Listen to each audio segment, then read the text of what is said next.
నాగర్కర్నూలు జిల్లా ఎస్పీ వైభవ్ రఘునాథన్ ఆదేశాల మేరకు అచ్చంపేట నియోజకవర్గ పరిధిలో గల లింగాల మండల కేంద్రంలోని బాలికల సాంఘిక సంక్షేమ వసతి గృహంలో జిల్లా షీటీం సభ్యులు మానవ అక్రమ రవాణా నిరోధక విభాగం మరియు భరోసా సఖి వారి సంయుక్త ఆధ్వర్యంలో నిర్వహించిన సామాజిక అవగాహన కార్యక్రమానికి ముఖ్య అతిథులుగా హాజరైన అచ్చంపేట సిఐ శంకర్, లింగాల ఎస్ఐ వెంకటేష్ గౌడ్ మరియు షీటీం ఏఎస్ఐ విజయలక్ష్మి మాట్లాడుతూ విద్యార్థులు చదువుపై దృష్టి పెట్టి విలువలతో కూడిన జీవన విధానాన్ని క్రమశిక్షణతో ముందుకు సాగే విధంగా కృషి చేయడం వలన ఉత్తమ భవిష్యత్తు లభిస్తుందని, సైబర్ నేరాల పట్ల వారు విద్యార్థులకు అవగాహన కల్పిస్తూ సైబర్ నేరగాళ్లు మనకు మోసపూరితమైన ఆశలు కల్పిస్తూ మీకు గిఫ్టులు వచ్చాయని, మీరు లక్కీ డ్రాలో గెలుపొందారని, ఆన్లైన్ లో తక్కువ ధరకే వాహనాలు లేదా వివిధ వస్తువులు దొరుకుతాయని మాయమాటలు చెప్పి మీ ఓటీపీలు అడిగి తెలుసుకుంటూ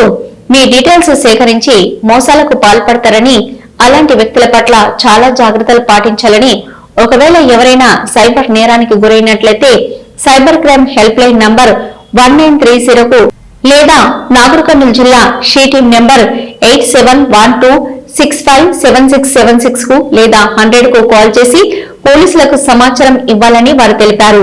గంజాయి మొదలగు మత్తు పదార్థాలు ఉత్పత్తి గాని, అక్రమ రవాణా లేదా క్రయ విక్రయాలు మరియు వినియోగం చేయడం వలన భవిష్యత్తులో యువత ప్రమాదంలో పడుతుందని, మత్తు పదార్థాల బారిన పడి ఎంతో మంది యువత భవిష్యత్తు ప్రశ్నార్థకంగా మారుతుందని, కొంతమంది యువత జల్సా జీవితంతో పాటు సులభంగా డబ్బు సంపాదన కోసం అక్రమ మార్గంలో గంజాయితో పాటు ఇతర మత్తు పదార్థాలను డ్రగ్స్ విక్రయిస్తూ అక్రమ రవాణాకు పాల్పడుతున్నారని, అలాంటి నేరస్తులతో పాటు మత్తు పదార్థాలను వినియోగించే వ్యక్తులకు కూడా చట్టపరమైన శిక్షలు తప్పవని, సమాజంలోని మనమందరము కలిసికట్టుగా పనిచేస్తూ భవిష్యత్తులో నాగర్కర్నూలు జిల్లాను గంజాయి రహిత జిల్లాగా మార్చాలని జిల్లా ఎస్పీ వైభవ్ రఘునాథ్ సంకల్పమని వారు తెలిపారు.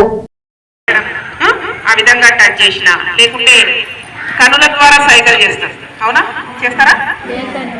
చేతుల ద్వారా సైకిల్ చేస్తారా? చేస్తారు.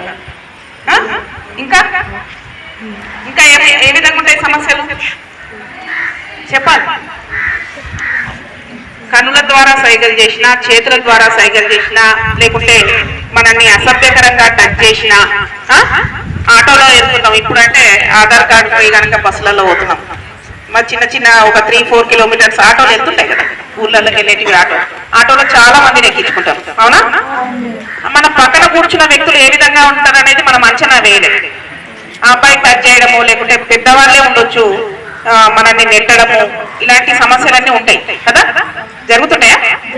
సహజంగా ఇలాంటి సంఘటనలు జరిగినప్పుడు మా టీమ్స్ అనేది బస్ స్టాండ్స్ లో, మార్కెట్స్ లో, రైల్వే స్టేషన్స్ లో, జాతరలో, ఉసులలో ఉంటారని చెప్పినా కదా మఫ్టీలో.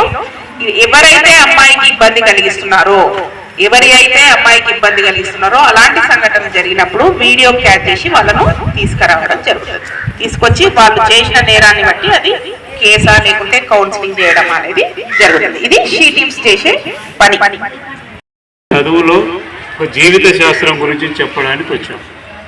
జీవితం అంటే ఏ విధంగా ఉండాలి, మా టైంలో ఎట్లా ఉంది, మీ జనరేషన్లో ఎట్లా ఉంది, చదువుకునేటప్పుడు ఎన్ని ఫెసిలిటీ ఉన్నాయి, మీరు ఏమేమి చూసుకోవాలి, ఇన్ని చెప్పినా కూడా మళ్ళీ మైనర్ అమ్మాయిలే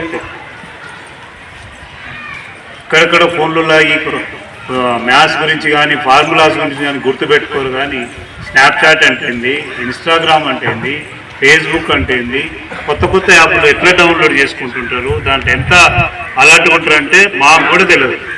టెక్నాలజీ వాడుతున్న మాకే తెలియదు, అంత డేంజర్ వాడుతున్నారు అమ్మాయిలు.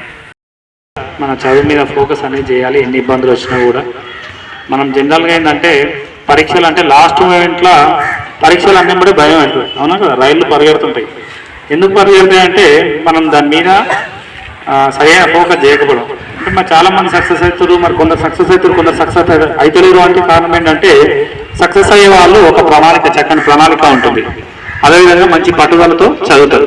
ఆ రెండు కాన్సెప్ట్లతోటే వాళ్ళు ఎంతో ఎత్తుకు ఎదుగుతున్నారు, మరి మిగతా వాళ్ళంతా కిందికి ఉంటున్నారు. మరి ప్రణాళిక అంటే ఎట్లున్నారంటే ఎగ్జాక్ట్లీగా ఉండాలి. ఇప్పటి నుంచి ఇప్పుడు లాస్ట్ మినిట్లో ఉరుకోద్దు మనం. ఇంకా టైం ఉంది కదా ఇయర్లీ ఎగ్జామ్స్ కు, ప్రతి ఎగ్జామ్స్ పైన కూడా ఇప్పటి నుంచే ప్రణాళిక వేసుకోవాలి. ఎట్లా చేసుకోవాలి? మనం ఎగ్జాంపుల్ గా తిరుపతి వెళ్ళాలి అనుకుంటే ఒక ట్రైన్ బుక్ చేసుకుంటాం. బుక్ చేసుకున్న వాళ్ళకి ఏమైతే రిజర్వ్ చేసుకున్న వాళ్ళకు టైం, ఏ టైంకి వెళ్తుంది ట్రైన్, ఎంత దూరం ఉంటుంది, ఏ సీట్కి ఏ టైం పడింది ఉంటుంది, అవునా కదా. మళ్ళీ రిటర్న్ జర్నీ ఎప్పుడు అనేది ఉంటుంది. ఇక్కడ నుంచి పోతానే ప్రతి ఒక్క అంశం అందులో ఉంటుంది, వాళ్ళు టెన్షన్ పడరు, అవునా కదా. మరి ఈ కాలం పిల్లలు కానీ స్టూడెంట్స్ కానీ ఎట్లున్నారంటే ఉరికి లాస్ట్ కు జనరల్ టికెట్ తీసుకుని చూసినా ట్రైన్ వస్తుంది, నిలబడతారు, ఆ క్యూలో పోయి టికెట్ కాలం నిలబడతారు, వాళ్ళు దొబ్బి లాస్ట్ ఇస్తారు ఆ టికెట్.